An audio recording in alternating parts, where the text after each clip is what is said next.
A very good evening, all. Very pleased that so many of you are coming on the call tonight. So this is our third webinar, and we're very happy to have Janet Roden and Emma Dods with us tonight.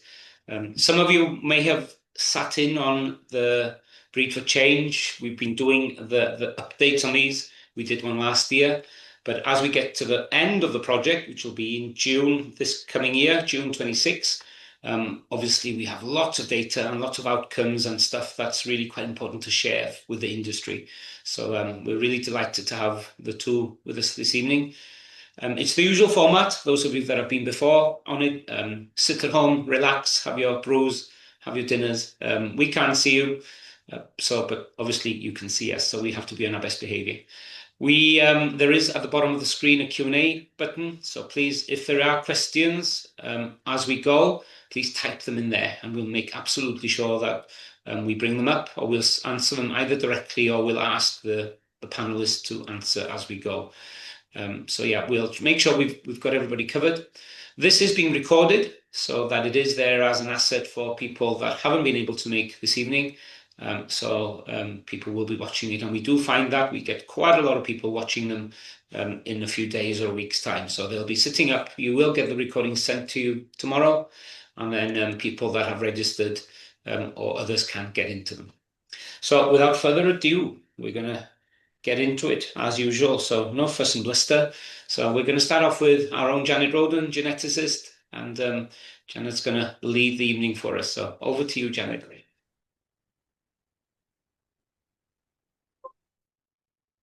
Hello, everybody. Can you see that, Darry? Great to see you and to give you a bit of a update on Breed for Change as we come to the end of the project. So, as many of you will know about this project, our main aim is to try and find the best way to sustainably reduce methane per kilogram of product from ewe flocks through breeding. So we're concentrating on the ewe flock because they're the girls that are there 365 days a year and contributing most of the methane emissions to any flock. It's a big collaborative project with 10 partners, and it's been great to work with such a big team, particularly our breeding partners, so the Performance Recorded Clinbreeders, the Exliners and the Centurion Dorset Group, but also supported by the academics from SIUC and Harper Adams, and industry organisations such as NSA, AHDB, UK Agritech, and our supply chain partners, Pilgrims and Waitrose. So we started the project in June 23, and we're due to finish at the end of May. It's funded by Innovate and DEFRA through the Farming Innovation Programme, which is something that any group of farmers can apply for and do similar research projects. So what I'm really going to kind of concentrate on today is the main findings of what we've done and how that's going to take us through into practice. And ultimately, we see the way of reducing the carbon footprint from a flock being two prongs. One, by having more efficient ewes, something that we've always done at Innovis anyhow, and our breeding partners do as well. But also breeding sheep with a lower methane output. And it's the combination of those two that give us lower carbon footprint.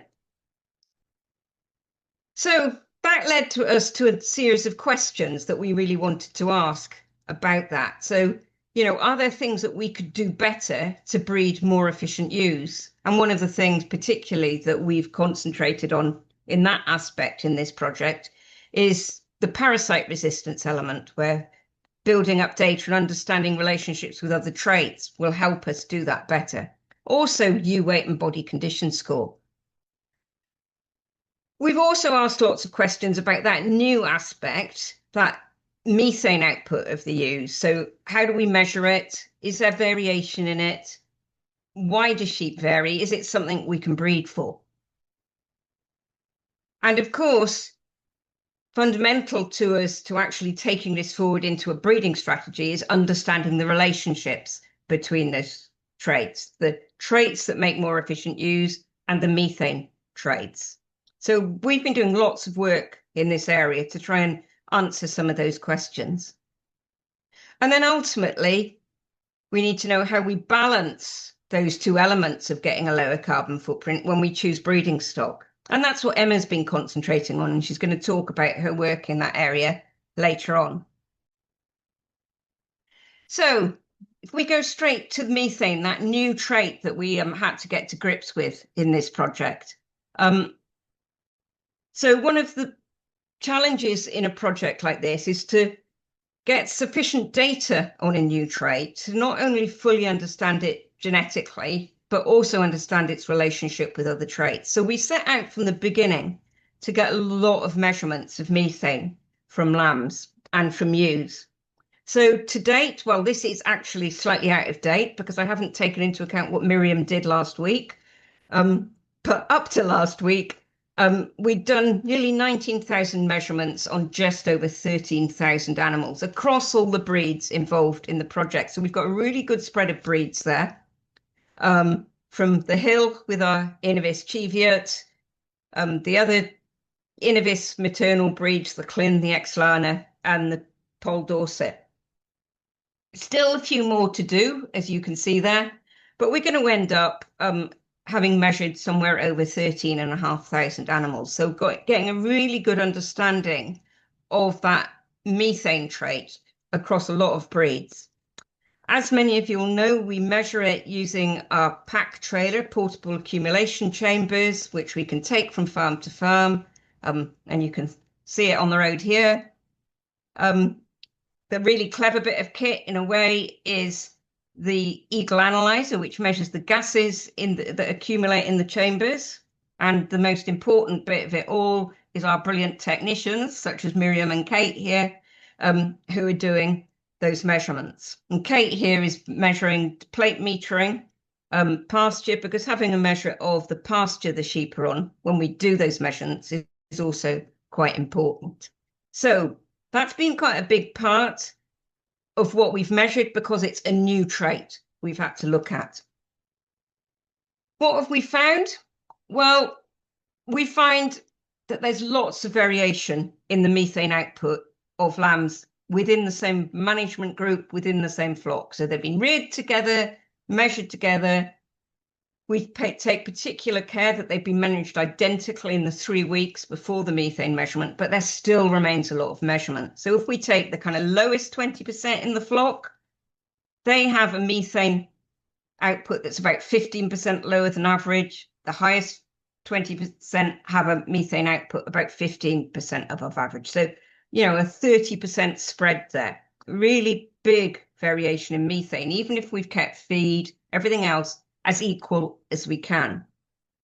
That's always good in terms of a trait you want to breed for, because if there's variation there, you've got something to select.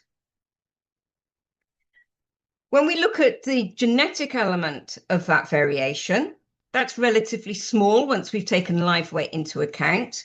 So genetic differences account for about 5 to 8% of the variation. That's another way of saying the heritability is 5 to 8%, but that's essentially what it means, that genetic differences are accounting for 5 to 8% of the variation. So lots of other stuff is causing that variation. Genetics is causing a small amount of it. But because we've got a lot of variation, that still means we can make good genetic progress in that trait if we choose to do so. And that's a big if. I guess Emma's going to be the one who answers whether that's something that we really should be doing. The sort of variation means that even though those genetic differences account for a relatively small proportion of it, means that if you bred from the lowest animals in the flock on the basis of methane, your methane in grams per day would decrease by about 0.8% per year. Now, that's assuming that you're just breeding on methane, which you probably would never do, but it's a good way of comparing it with other traits.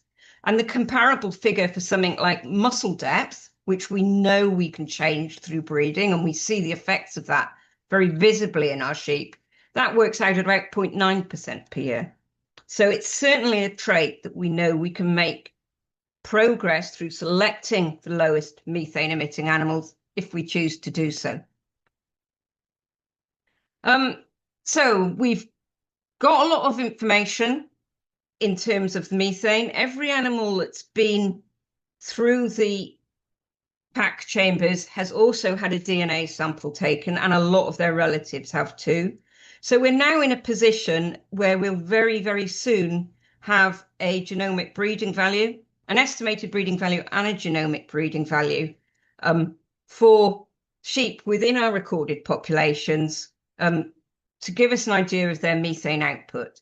And we think we're going to express that as a percentage above or below the average, so that it's easy for people to use and to see where their animals fall relative to the average. So Carolina at SIUC is currently working on that, and we will have those breeding values for the flocks that have taken part very shortly to look at. So I guess that's one bit of the puzzle put in place. Another really important thing to look at is the relationships of that methane output trait with other traits that are really important to us. That's quite a hard thing to do. It requires thousands and thousands of records, and it's computationally very tricky. Carolina from SIUC has been working on that and has done some fantastic work. Often in a project like this, you end up at the end of it not being very sure about relationships with other traits because you haven't managed to record enough data. And we were quite determined at the beginning that that wasn't going to be the case in this. We were going to record enough data on well-recorded flocks that we could answer these questions, and we're getting the answers, which is great.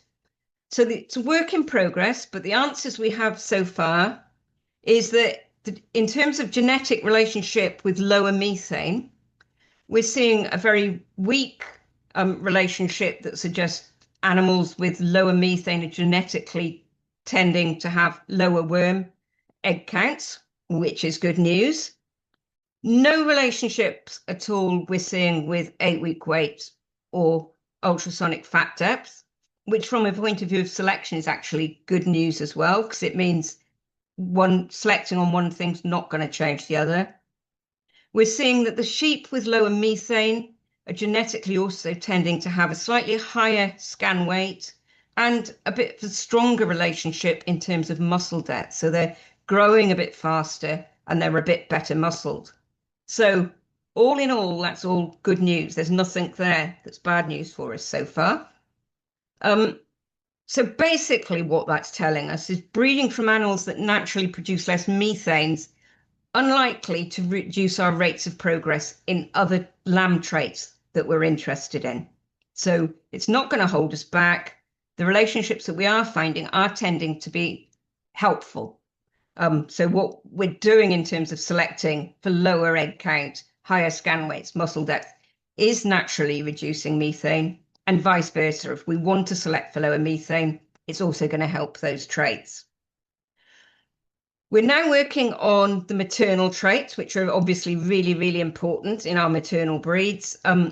That's a work in progress that Carolina's working on.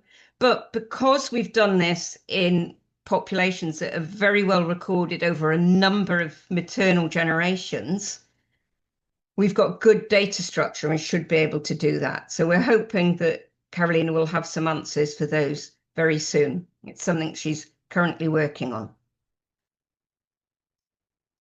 So that leads us kind of to our next question, which was, why does some of those sheep produce less methane than others? There's clearly a lot of variation. Can we explain any of that variation? So we've been doing some more detailed studies to try and work that out, and that work's mainly being done with Harper Adams and SIUC.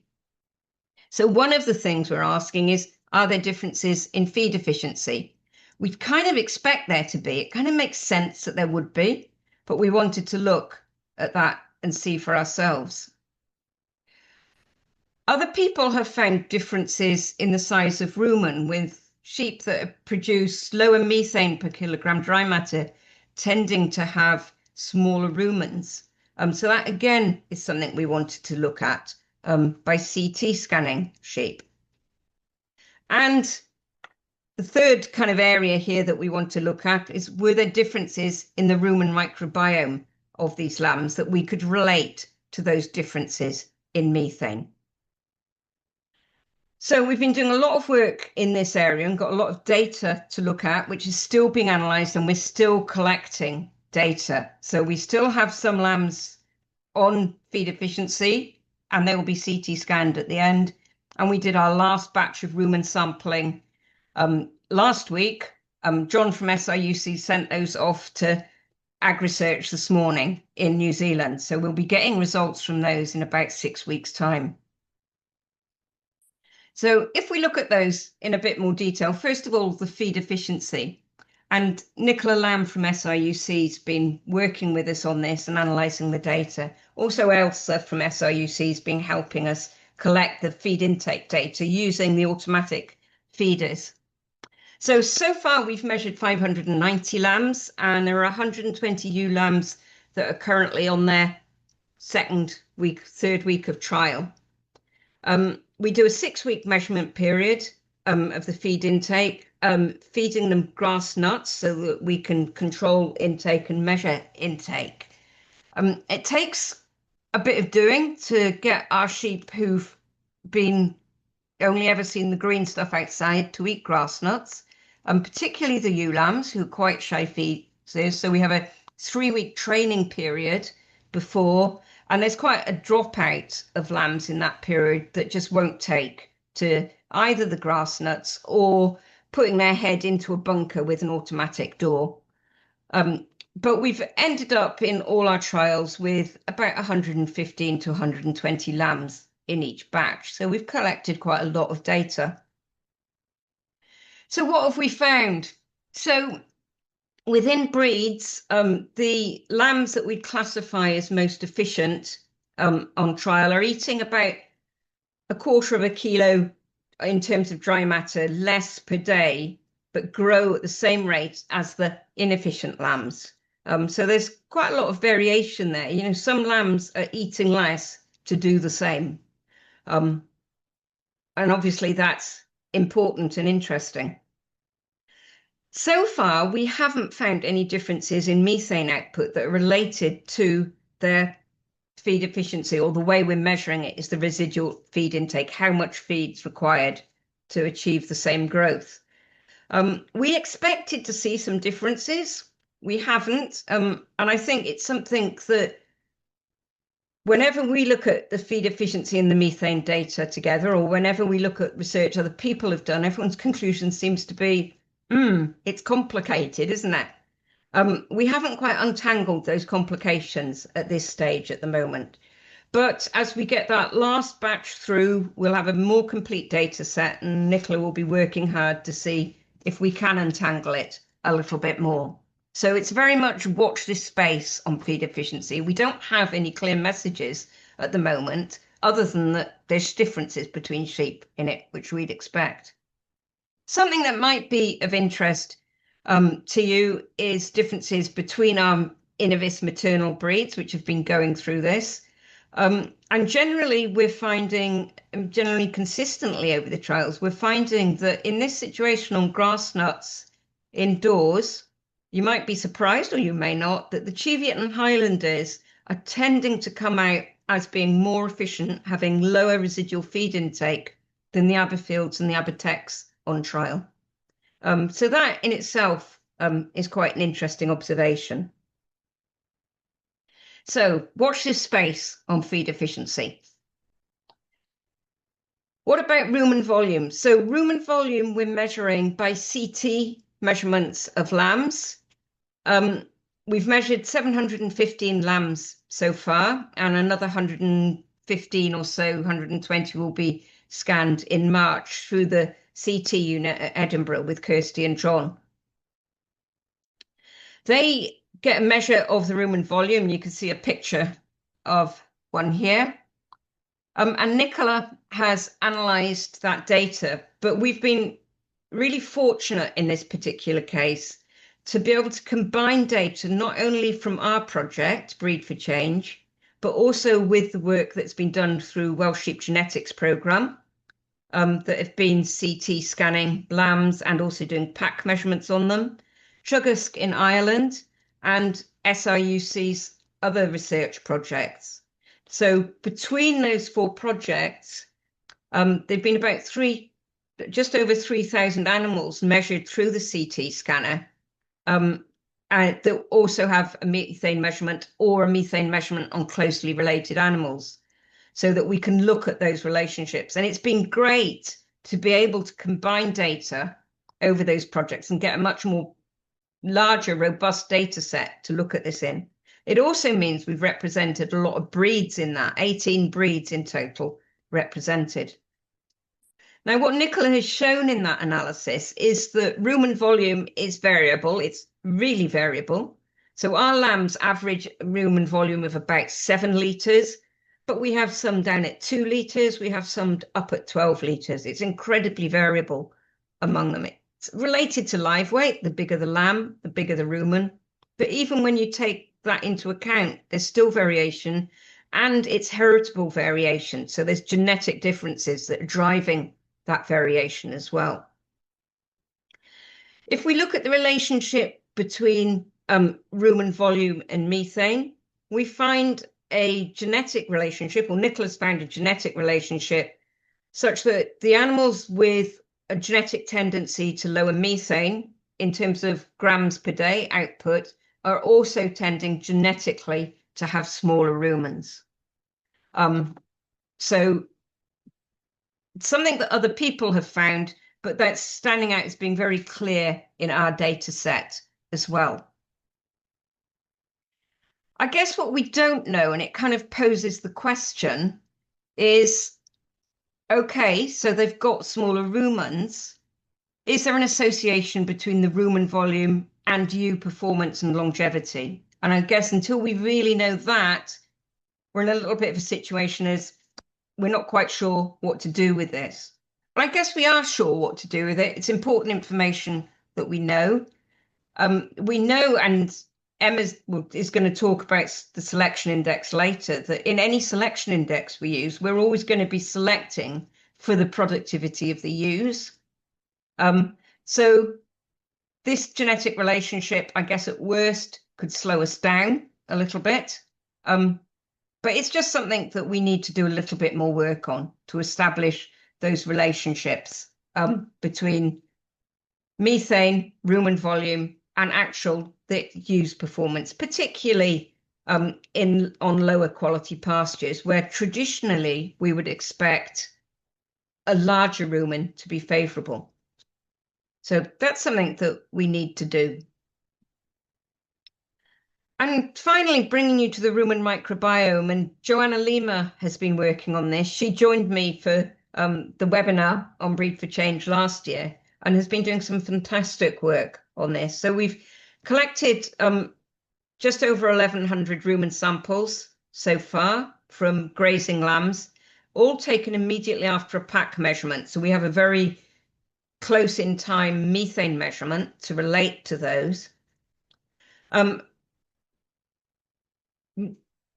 Joanna's only analysed the first batch of samples so far, which was about 270. She's working on the second batch. And as I said, we've got a group that have just gone over to New Zealand for analysis, which will join into the data when that data comes back in March.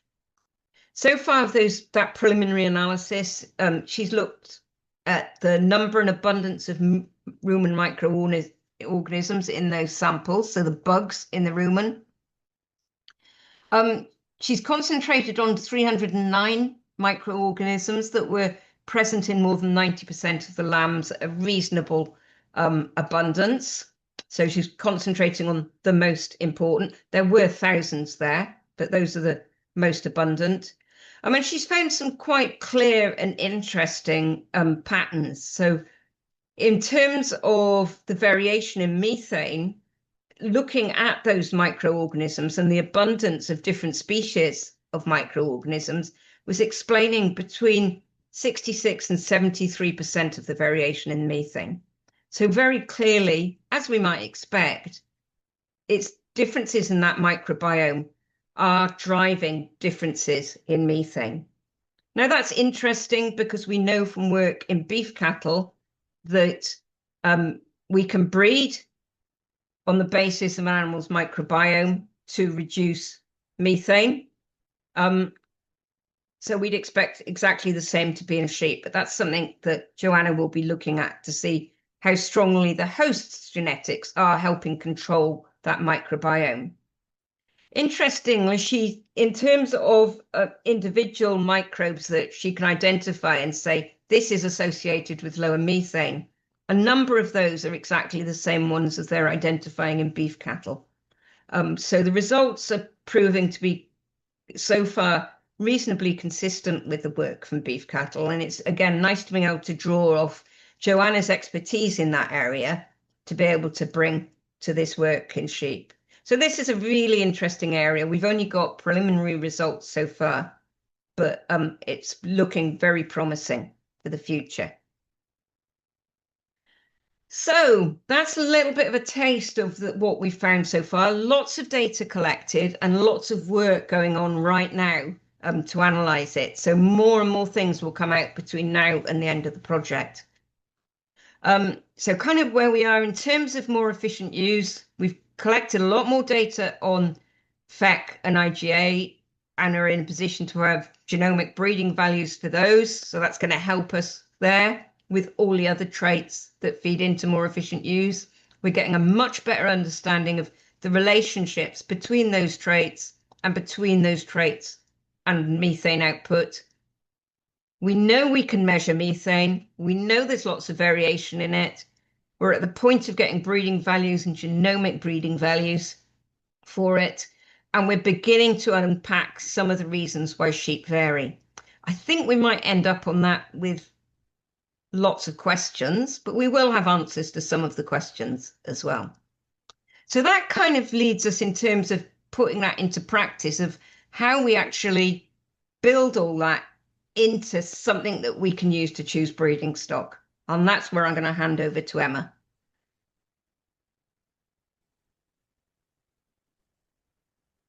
Thank you, Janet. That's really useful.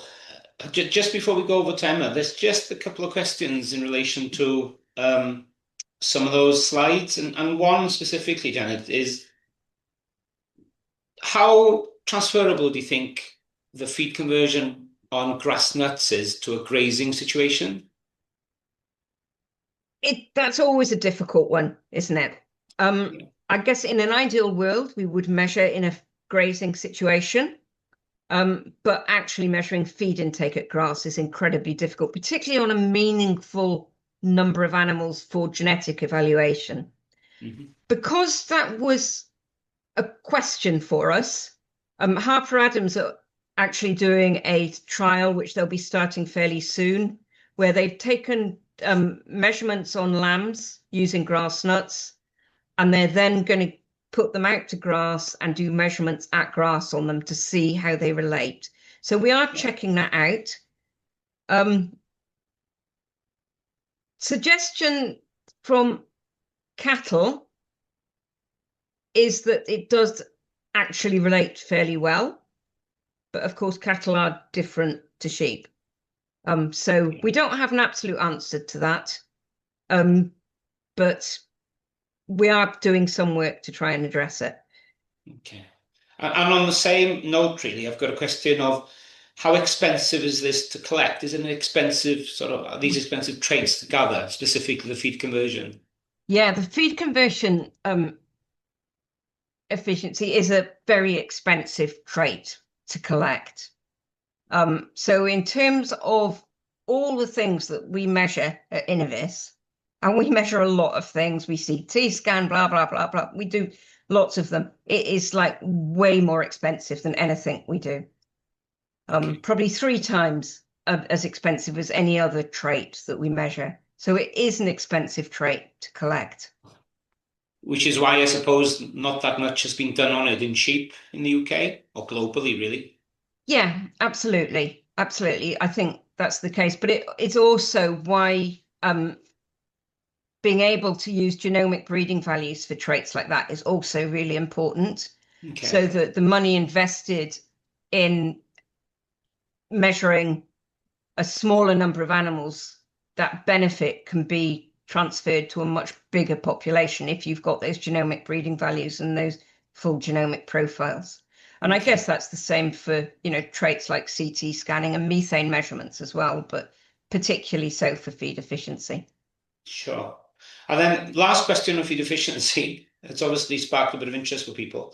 Um, You mentioned that the Chiviots and Highlanders sort of are currently ranking slightly better, if you like, in that, as opposed to Aberfields. Do you want to extrapolate? What does that mean in terms of is there any sort of background logic to that being the case?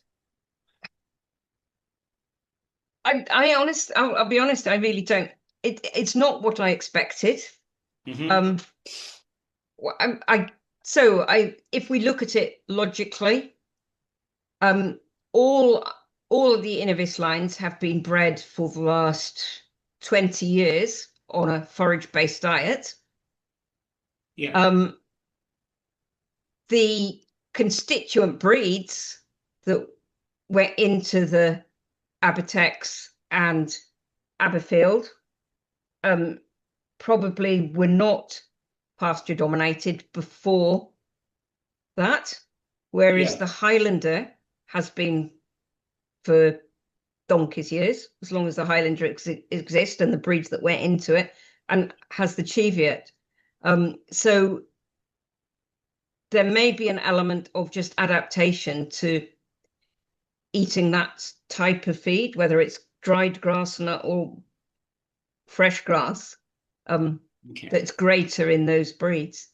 We are okay. seeing, in terms of microbiome, um, particularly the Cheviot does seem to be standing out as being a little bit different to the other breeds as well. So it may be an element of the microbiome that is explaining that. Okay. And we've talked about the microbiome and the similarity with beef cattle. Is there a logical step to actually understand that microbiome or use it better, Janet? Because obviously it's not an easy one because we have to collect it now from Roman fluid. So in other words, we use a stomach tube and get it in the Home Office. But is there anything in the pipeline that could alternate that or not?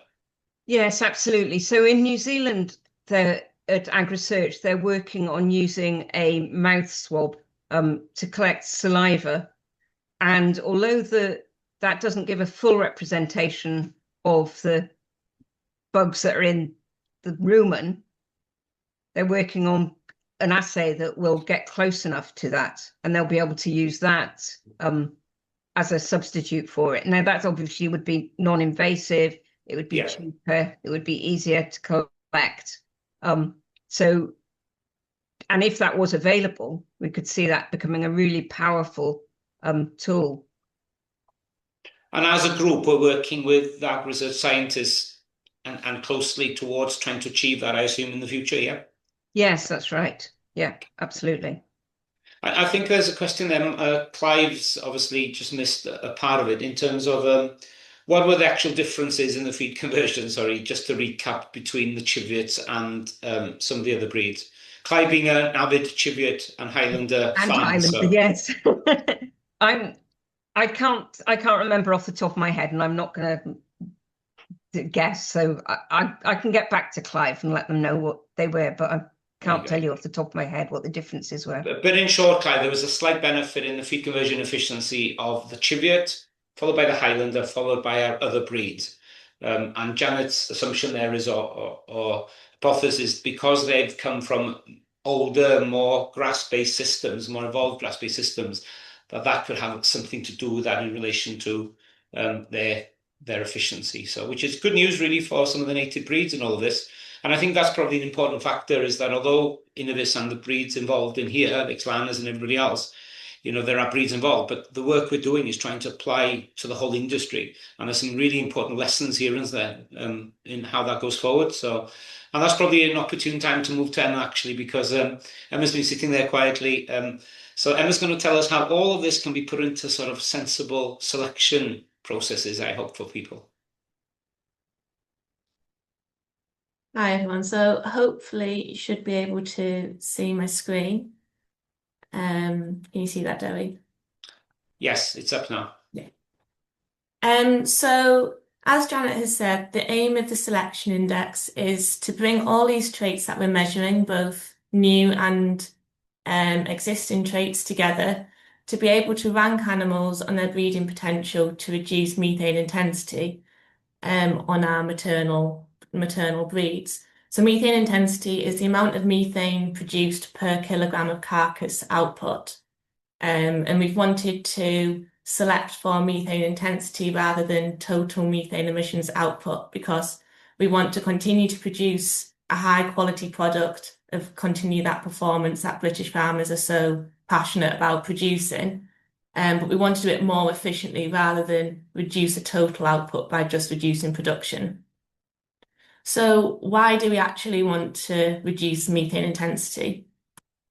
So firstly, my PowerPoint works.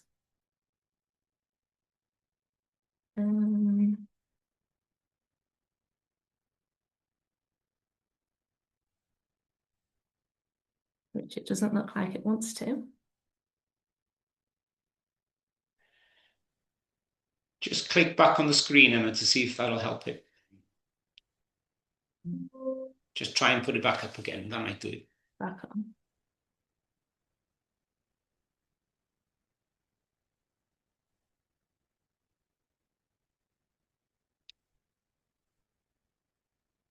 There we go. Sorry, it's back working. So firstly, supermarkets are becoming more committed to be able to supply environmentally sustainable food. So they're becoming incentives for farmers and producers to be able to produce a product that is environmentally sustainable. And our competitors, so New Zealand, Australia, Ireland, they're already measuring methane in their flocks. So we need to be able to compete in this global market. A lot of banks are also stipulating that farmers need an environmental aspect in their business plans and to be able to get financial loans and mortgages.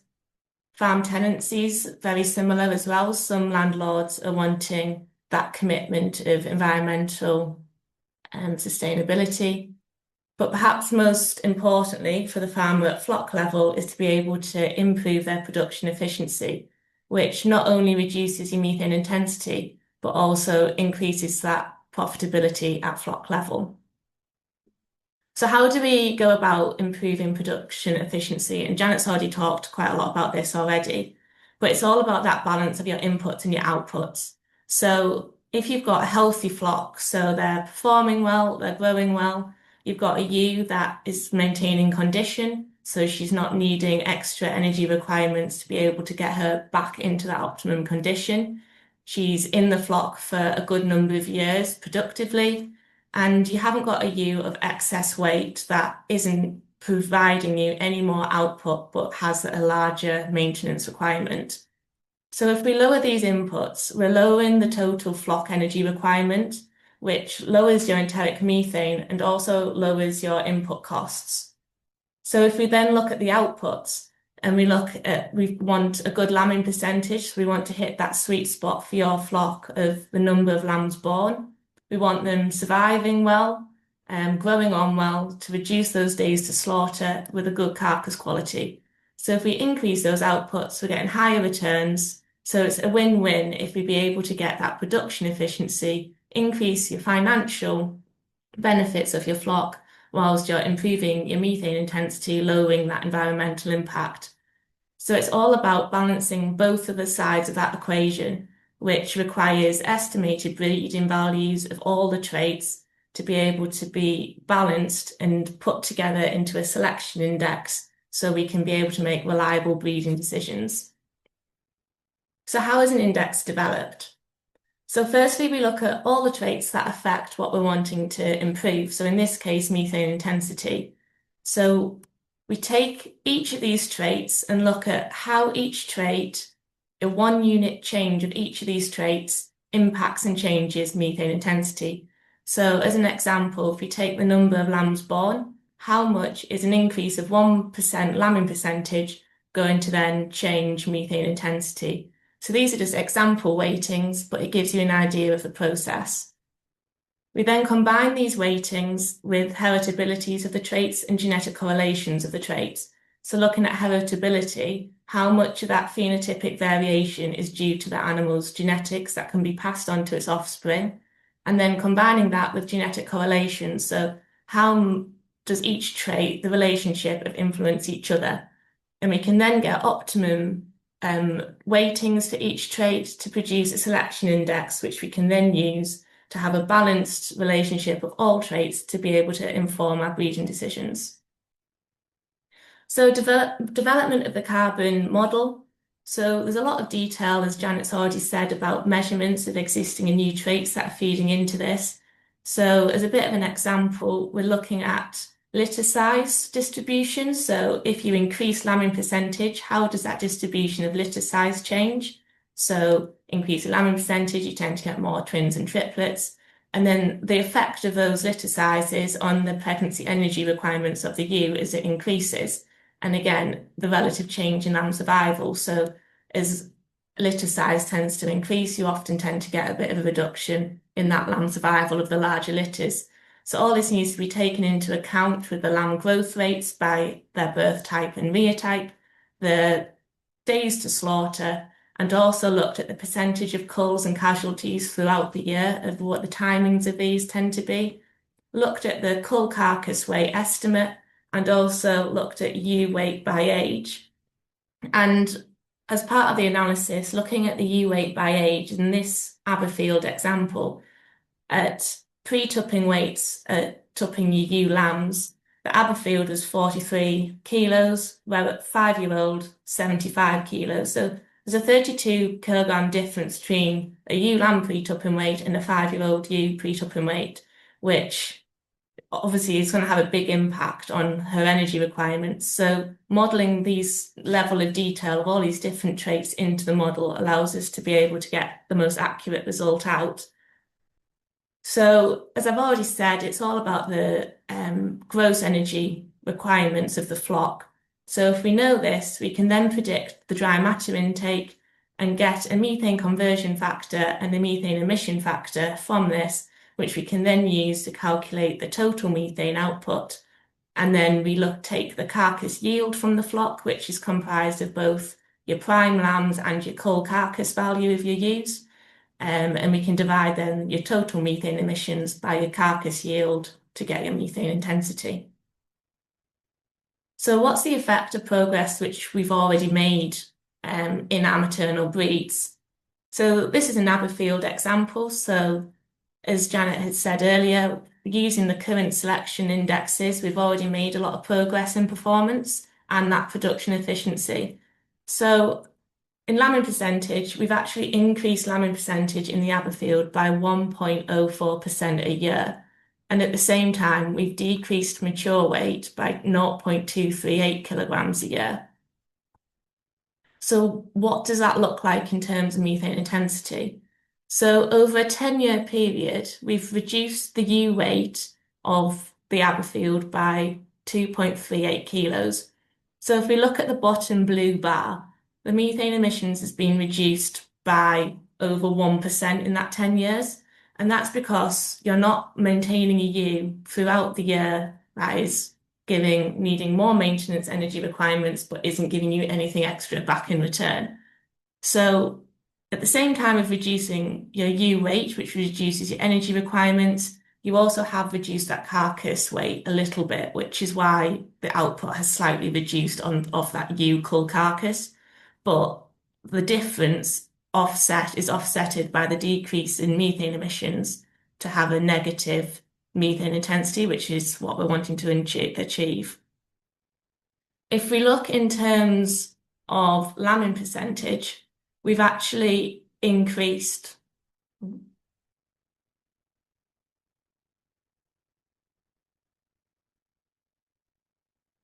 everyone still see my slide? Yeah, we can still see the slide, Emma.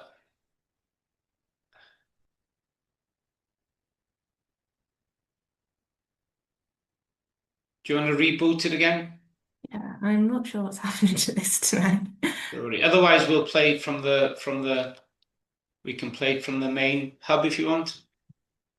I'll try. Can you see that? It's on its way up. There we go. We're back up. Sorry, okay.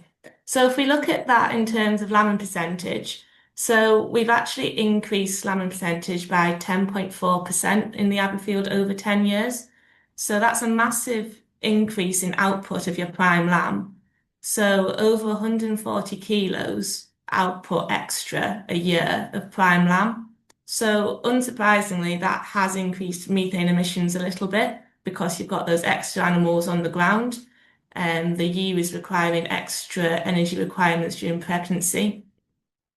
And also for lamb growth rates, they tend to be a bit smaller lambs, a bit slower growth rates of those larger litters. But if you look at that, it's very evident that the output massively outweighs your slightly increased methane emissions of the flock. So it has a massive improvement in methane intensity of minus 3.3%.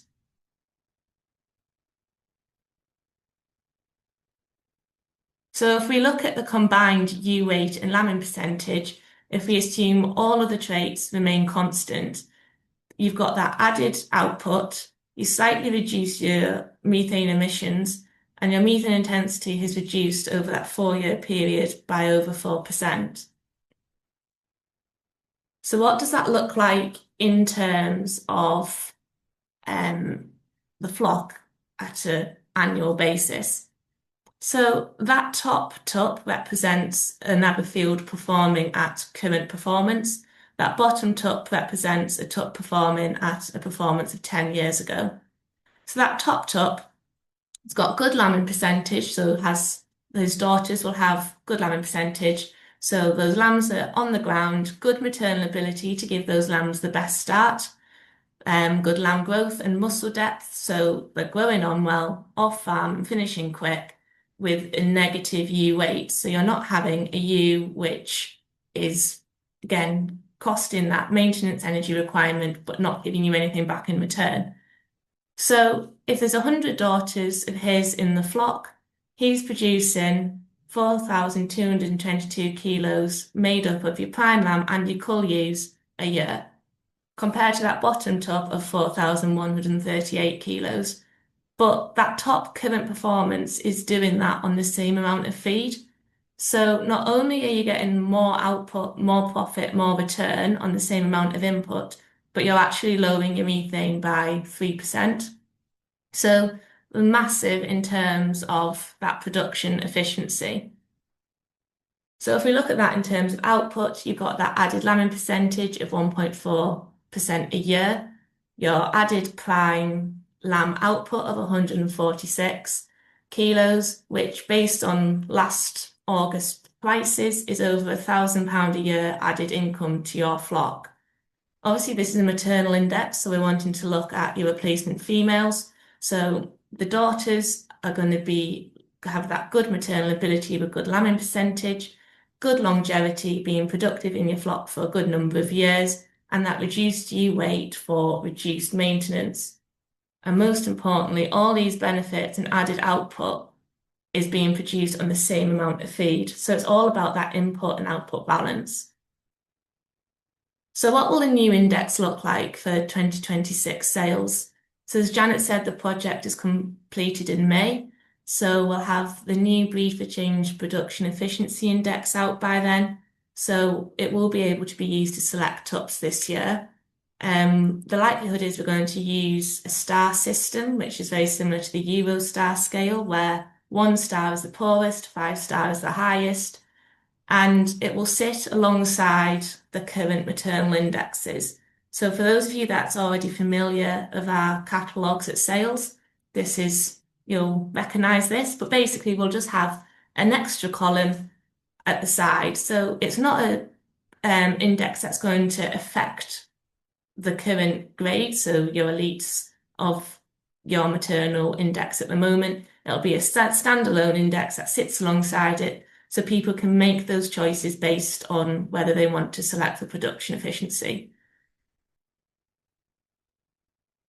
So the take-home message is we can use genetic tools to increase production efficiency to not only reduce your methane intensity, but also this increases your profitability potential to the farmer to make sure we can compete on that global market. So why let the finger be pointed at farmers when we can be part of the solution to increase the future sustainability and economic viability of our flocks? Thank you. Thank you, Emma. That's really good. Thank you. And that really shows how it comes into practice, doesn't it? Some of those figures are really quite phenomenal in terms of the increase in lambing percentage in the Aberfield, and other breeds do exist, obviously, and also the fact that we can do that with and still drop its weight by 2.38 kilos. So just in terms of, and whether it's you or Janet, that actually involves, regular recording of your weights, doesn't it? Is that how we get those data sets for you to actually use? Yeah, so we've taken data from 10 years within all our maternal breeds, and we've used a pre-tupping weight as a standardized weight. Yeah. And we've also analysed, because of the extra recording we do, we've analysed the weights of ewes as the lambs are weaned as a weaning weight as well. But for this, we've used a standardised pre-tupping weight, which we take across our breeding partners and within the nucleus flock anyway, as part of that maintenance, as well as body condition score as well of the ewes throughout the year. Cool. And there's been a comment here, is flabbergasted at the fact that a ewe grows from her sort of ewe lamb yearling weight into that 75 kilo ewe. That's a huge increase, which I don't think anybody really expected to see. And what's the implication of that, in terms of, when we talk about models and stuff? Yeah, so it is a massive increase, which is quite unexpected. But if you think about it in terms of your flock, your older ewes do tend to be a lot bigger and heavier, but probably go a bit unnoticed. So a lot of models often just take a 3-year-old weight as their standardized mature ewe size, rather than looking at it by age. But we found that if you actually do this, we've looked at analysis, and you're actually overestimating the amount of methane intensity in your flock if you just use a standardized weight by about 4%, because the proportions of each age within your flock, there's a bigger proportion in your flock that's under that 3-year-old age, so is lighter than what's over that 3-year-old age. So yeah, it comes down to the proportion of your flock. But yeah, it's quite a big overestimation of methane. So if those carbon calculators, etc., that are just using a standardized weight, this is a lot more detailed to be able to get that accuracy. Yeah, absolutely. And I know we've got another part of the consortium, the group, actually working on carbon calculators. We've got Carl and his team in Harper. And again, I think that's taking that information and trying to refine some of the carbon models, which really is quite important, obviously, for processors. You said in your earlier slides that, that there is obviously retail and processor demand. Is there sort of global demand that's creating that as well, do you think, or not? Yeah, I think as well, like we've got to be able to produce a product that is competitive on the shelf. So if supermarkets are saying we need a low carbon footprint product to be able to sell to meet their targets, if our competitors abroad are already doing it and they were ahead of us to start with on doing this and we've caught up, but they're ahead of us, they've got that product. We need a product to be able to compete with what they would then fill our shelves with to bring in. Sure. Yeah, no, that makes a lot of sense. Janet, I've got a question that comes back to your presentation. It's really showing, you used some figures of how you'd used Roman volumes from different projects to build, some really robust data sets for analysis. How important has that been to the overall project? Because obviously, I think we're linked into lots of global activities. Yes, I guess it's not something that we had planned in from the beginning, but right from the beginning, we've had a huge amount of support from the international community that are researching this area, from the whole team in New Zealand, from the team at Truggiskin Island, the Australians have all been very supportive. And we've also, as we've become more proficient in the area and had more things to share, we've shared back as well. Yeah. And I think it's really refreshing in this area of research that everyone is working together rather than competing. So that was an opportunity that we saw and that Nicola saw and wanted to run with it, kind of about halfway through the project, of actually saying, we can actually do a lot more here that's a benefit to all of us. We can make more than the sum of the parts by just putting everything together, and took the bit between her teeth and got those data sets together and did it. And there's, certainly other areas where we're planning to do that. So we'll be sharing the microbiome data from the project with the Global Methane Hub. So globally, people can use it. And so we can get more out of that data that we've collected. And there's also talk of someone using the feed efficiency data to, again, everyone's struggling because of the cost of collecting feed efficiency data to get big enough data sets to do really robust estimations of relationships between traits. But there's talk of several of us combining data to do that. So it's been, as I say, it's not something that we'd planned in to the project, but it's been a really, really good extra benefit that's come along the way. Sure. And No, something I think it's been a really good example. And also, I suppose, just within the project partners in the UK, because there's lots of people involved in this, different sheep breeding groups. yeah. How do you feel that's all working? Because it's coming to an end now in May, June, but it's been a pretty effective project, hasn't it? Oh, it has. I think, yeah, it's been a lovely project to work on, and because all the partners have got on so well, and it's been really great working with, PRLB, the Performance Recorder Clinbreeders, the X-Liners, the Centurion Group, who are all like-minded in terms of, let's breed sensible sheep, but use data to help us do it. And we've all had good amounts of data to bring to the party, which has been quite important in looking at these relationships, that you've got that data recorded over a number of generations. We're all heading more or less in the same direction, trying to produce a good ewe for the commercial farmer. Yeah. So that's been really, really good and a really good benefit. And again, we've all, by working together, all of us have done far more than any of us could do individually. And I think for the UK industry, it means that we've then got answers that are robust over a range of breeds that then other breeds that haven't been involved can probably draw upon as well.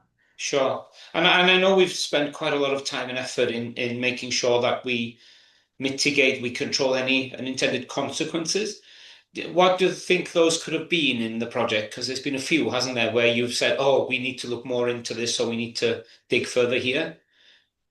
So I think whenever you're breeding and looking, you always have to think of, those unintended consequences. I guess one of the things that we were cautious about from the beginning, probably because of the systems that we are very committed to, is the usability to thrive, hold condition year on year and keep going, Yeah. is absolutely fundamental to it. And we've certainly, in our breeding program, have worked quite hard at that over the years. So that was something that we wanted to get a better handle on, in terms of, if we were breeding sheep that were going to produce lower methane, were they also going to be able to thrive in those sort of grass-based systems? Which is why we've put an awful lot of effort in the project into recording ewe weights over the year and body condition scores over the year. So we've really got robust data to look at that. And it's now, if the first ewes that we measured through the pack chambers at the beginning of the project are now using those flocks and giving us that information. So we have direct information on them as well as all their relatives. We're going to be able to get some really good answers to that. I mean, our gut feel at the moment is it doesn't look like there's any adverse relationships there, but until you've actually looked at it in the data, you don't really know. So, Yeah, no, absolutely. And obviously, this is a DEFRA Innovate funded project, which has been great because it's allowed us to do quite a lot of work, really. I've got a question here of what does life look like after Breed for Change for the industry? Oh, that's a big question, Barry. Isn't it just there? So, so from Breed for Change, as Emma has shown us, we're going to be able to produce an index that will rank animals, and that will be obviously available for the Innovis breeds, but it will also be available through Cygnet for the Cygnet breeds. Okay. Initially for the 3 breeds that have been involved in the project, but ultimately will be able to be spun out to other breeds. We know we can measure methane now. Innovis has a set of pack chambers. SIUC has a set of pack chambers. The Innovis pack chambers over the project, we've been measuring. We've done over, as I say, 18,000 measurements. It's been pretty flat out, but there'll be a bit more capacity there to do measurements in other flocks for other people. So if other parts of the industry want to do those measurements, that ability is going to be there. So I think what we've tried to do is produce outcomes and solutions that are applicable to the whole industry. Having genomic breeding values is an important part of that, because as I said before, that allows us to spread the benefit of the traits that are measured in detail in some animals over a much bigger population. So I see that as being quite fundamental to the rest of the industry being able to benefit from it. Sure. And on that one, Janet, obviously we've got great partners with Genomes in New Zealand in terms of our genotyping, and have had for many years now. And again, they've delivered no end of benefits to us on this project. What's the journey of genomics in terms of where it is now and where it's going to be, I suppose? Well, I think, yeah, it's a really exciting time for the industry as a whole in terms of genomics. And something that this project has allowed us to do, all the breeding partners within this, is to really build up a critical mass of genotype data that allows us to launch that platform of genomic breeding values, both within Innovis and Cygnet. So as an industry, hill sheep got there first with the Cygnet evaluations, but maternal breeds will be there soon after. To get real benefit from those genomic breeding values, however, you have to keep genotyping, have to keep recording. Now, it might be much more strategically on key animals, but there is that opportunity to build on that. And what do genomic breeding values give us? What they give us is a lot more accuracy, which for maternal traits, for traits where we can't measure every animal because they're expensive, that's a big benefit. Sure. It means we're getting our decisions right more of the time. But as you've said, Janet, there are no shortcuts, are there? You've got to do those hard yards of training that data set of the performance against the genomics, really. Yeah, absolutely. And, for Innovis, PRLB, Exlaners and Dorsets have invested a lot through this project in building up that critical mass of data to be able to do that. Yeah. And I know separately to this, commercially in Innovis, we've just revamped our Scrapie genotyping service to run the same profile of the 80,000 SNPs that we use for this project through Genomes to provide it to any breed really out there. So again, that's an attempt, I suppose, Janet, to try and build that infrastructure for other breeds, is it?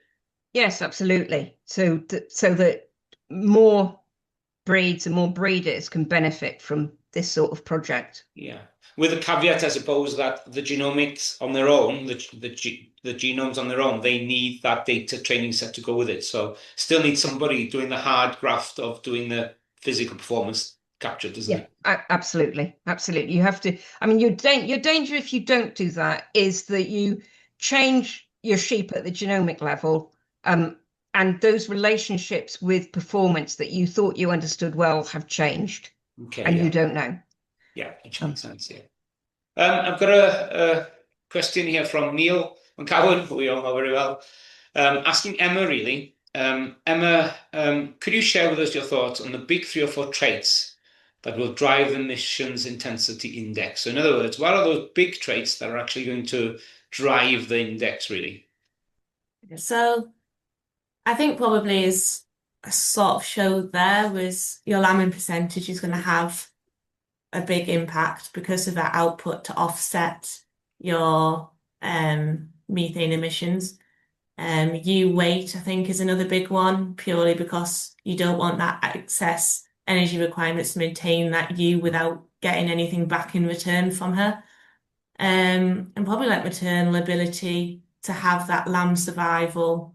So lambs are there growing well, get that good early start in life really to sort of set them on a good path for performance for later life. Sure. And I suppose, is the fourth one longevity or not, or is there another one Yeah, higher than that? yeah, as well, like looking at longevity, you want that ewe to remain productive in that flock for a good number of years. And again, kind of goes hand in hand with body condition. Like if she's able to remain in a constant body condition throughout her productive life, there's not needing those extra energy requirements being put into her to be able to get to that optimum weight and body condition to be able to get that optimum performance. Sure. And I suppose the good news to Neil and all of us in that really is that those are kind of four key traits that drive profitability now, which is why I suppose you said, Emma, that you don't see a huge amount of changing of rankings because the drivers for kind of efficiency and profitability on farm are, for once, kind of running parallel with the environmental criteria. Yeah, that's it. Like we expect it to be quite similar so that animals won't massively re-rank, as you say, a lot of the traits that we already select for Sure. production do reduce your methane intensity by increasing your efficiency anyway. So hopefully goes hand in hand really of what we've already been selecting for. Cool. And in terms of, Janet's mentioned condition score and the importance of actually sheep holding their condition through their production systems. Um, is that built into the index at all, or is that a given anyway? In terms of condition score, do we have any condition score data that feeds into it, or is that separate from it? Yeah, so body condition score and being able to maintain that body condition score will be included into the index. Okay. And again, to do that, I know we've been sort of recording conditions go up 4 times a year on the breeding flocks. So it's a fairly intensive process, but actually, and I suppose it allows for management as well as selection, doesn't it? Yeah, definitely. And as part of the analysis as well, we've been looking at the differences between those points of measurement. So looking at when the ewe has been going to the top at body condition score, again, as when the lambs are weaned to see how much she's lost during that lactation period, Okay. and different points through the year to be able to model that and include that as And that. are there any key points more important than others, or do they all contribute towards that? Yeah, but it'll all contribute really as well. Just Sure. remain consistent so we're not having that extra energy requirements needed. Yeah. Okay. No, that makes a lot of sense. So, well, I think we're getting there in terms of questions. I hope we've answered everybody. I don't think there's anything we haven't so far, but please, if there is any other questions, you've got literally a minute as I sort of sum up really, because we are sort of getting towards the hour, I suppose. So thank you ever so much for both Janet and Emma to give us a really good update of where we are. As you can see, this project is very applied. You know, at the end of this project, in literally a few months' time, there's going to be real things happening out there. There's going to be sheep that have got an environmental index on them, both from Innovis and from the other breeding partners in the group. There's also going to be a commercial pack service that's launched so that other breeds out there can start on data capture, as well as the fact that we've revamped in Innovis the genotyping service so that people can actually get these more dense genotypes, and that's obviously in partnership with Genomes in New Zealand and all of the partners we've got involved, which we're really, really thankful for. So yeah, it's a great credit, and there's a huge thanks really to both DEFRA and Innovate for the funding that's allowed this to happen, because it's been a lot of work and a lot of money, but I think it's actually going to be hopefully one of the more fruitful ones for the industry, we hope anyway. We've got our next webinar, which is in 2 weeks' time, so a fortnight tonight, and that's with one of our good customers, Chris Elkington, Gelston, if any of you follow Chris, and also Kate Phillips. And we're going to be talking very much about producing our own replacements, so homegrown ewes, and the path to a closed productive flock. So all about breeding your own replacements, closing the flock down, avoiding bringing diseases in, and really using some of these technologies and these approaches that both Emma and Janet have been talking about. So we'd love to see you in a fortnight's time. This recording of this one this evening will be available and will be sent out to people tomorrow. And if you know of anybody out there that hasn't or would benefit from listening to these, then please feel free to signpost them to us. On that note, I think we're going to call it quits for this evening. So thank you, Janet. Thank you, Emma. Thank you all for joining us. And hopefully we'll see you in a fortnight's time. Take care. Thank you. Bye-bye.